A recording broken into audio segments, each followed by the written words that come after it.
ಎಲ್ಲರಿಗೂ ನಮಸ್ಕಾರ. ನನ್ನ ಹೆಸರು ಯಲ್ಲಪ್ಪ ಇದುಡ್ಡಿ ಅಂತೇಳಿ. ನಾನು ಪ್ರತಿ ವರ್ಷ ಜಾತ್ರೆ ತಪ್ಪಿಸೋದಲ್ಲ, ನಾನು ದುಬೈದಲ್ಲಿ ವರ್ಕ್ ಮಾಡ್ತೀನಿ. ಏನೋ ದೇವರ ಆಶೀರ್ವಾದದಿಂದ ನನಗೊಂದು 10 ದಿವಸ ರಜೆ ಸಿಕ್ಕಿತ್ತು. ಮತ್ತು ಈ ಕುಂಭಮೇಳ ಇಂಥದ್ದು ನಮ್ಮ ಕರ್ನಾಟಕದಾಗ ಎಲ್ಲಿಯೂ ಆಗಿಲ್ಲ. ನಮ್ಮ ಬೆಂಗಳೂರಿಂದ ಎಲ್ಲ ಕಡೆಯಿಂದ ಜನ ಬಂದಿದ್ದಾರೆ. ಇದೊಂದು ನಮಗೊಂದು ಪುಣ್ಯ. ಇದನ್ನ ನೋಡ್ಬೇಕಾದ್ರೆ ಮಾಡ್ಬೇಕಾದ್ರೆ ಮತ್ತು ಇಲ್ಲಿ ವರ್ಕ್ 30 ವರ್ಷದಿಂದ ನಡೆದೈತೆ ಈ ದೇವಸ್ಥಾನದ. ಮತ್ತು ಈ ಶಕ್ತಿನೂ ಭಾಳ ಐತಿ. ಇದು ನಮ್ಮ ಬೆಳಗಾವಿ ಜಿಲ್ಲಾ ಅಲ್ಲ, ಹೊರಗಿನ ಹೊರಗಿನ ಇದ್ರೆ ಅವ್ರ. ಮತ್ತು ಈಗ ನಮ್ಮ ಜನಗಳು ಎಷ್ಟು ಮಂದಿ ಪೊಲೀಸರು, ಇನ್ಸ್ಪೆಕ್ಟ್ರು, ನೌಕರಿ ಅವರು, ಆರ್ಮಿದವರು ಎಲ್ಲರೂ ಬಂದಿದ್ದಾರೆ. ಮಿನಿಮಮ್ ಒಂದು 1000 ಹೆಣ್ಮಕ್ಳು ಕುಂಭಮೇಳ ಹಿಂಗೆಲ್ಲ ಇಲ್ಲಿ ನೋಡ್ತಿರ್ಬೋದು. ಎಲ್ಲರೂ ಕೂತಿದ್ದಾರೆ. ಇದನ್ನೊಂದು ನಮ್ಗೆ ಒಂದು ಸೌಭಾಗ್ಯ ಅಂತ ನೋಡ್ಬೇಕಾದ್ರೆ ನಾವು ಮತ್ತು ನಮಗೂ ಒಂದು 10 ದಿವಸ ಅಷ್ಟೇ ರಜಾ ಸಿಕ್ಕಿದೆ. ನಾವು ಮತ್ತೆ ದುಬೈಗೆ ಹೋಗ್ಬೇಕು. ನಾನು ಪ್ರತಿ ವರ್ಷ ಜಾತ್ರೆಗೆ ತಪ್ಪಿಸೋದು ಇಲ್ಲ. ಮತ್ತು ನಾವು ಇಲ್ಲೇ ಕೆಲಸ ಮಾಡ್ತಿದ್ದು ದೇವ್ರ ಸೇವೆ ನಾನು ಪ್ರತಿ ವರ್ಷ ಮಾಡ್ತೀನಿ.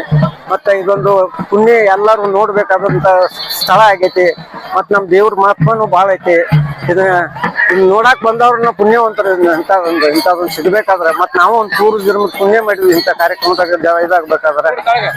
ಏನು ಇದನ್ನ ಯಾರು ನೋಡ್ಕೊಂಡು ಮಿಜದವ್ರನ್ನ ನೋಡ್ಕೊಂಡು ಎಲ್ಲರೂ ನೋಡ್ಲಿ ಇಂಥ ಒಂದು ಪುಣ್ಯ ಸ್ಥಳ ಐತಂತೇಳಿ ಈ ಮೀಡಿಯಾದವ್ರಿಗೂ ಎಲ್ಲರಿಗೂ ಥ್ಯಾಂಕ್ಸ್ ಹೇಳ್ತೀನಿ.